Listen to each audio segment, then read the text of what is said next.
So although I said with such data validation function there is no question of error, however there still can be error. Let's see somebody who clicks on this cell and does not bother about this drop down button and enters a value on its own, and which happens to be a wrong value.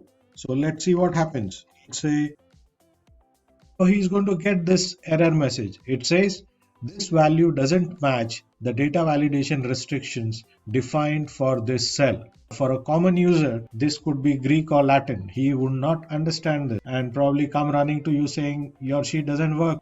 How do we create your own error messages, and how do we inform the user that when he comes to this cell, he should use the data validation drop down list? So this is how you do it. Let me select this entire range now. I go to data validation, click on data validation again. This is already set. We go to next tab which says input message. This is where you give a message to the user what to do when he clicks on this cell. So we will say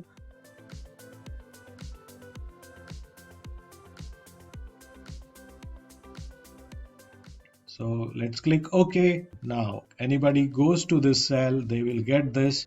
Click on the drop down button to select the product ID. So he knows he has to click somewhere and he will definitely find this. Okay, next let's create the error message. So we again select the range, go to data validation, and now we go to error alert, and here we can enter the error message.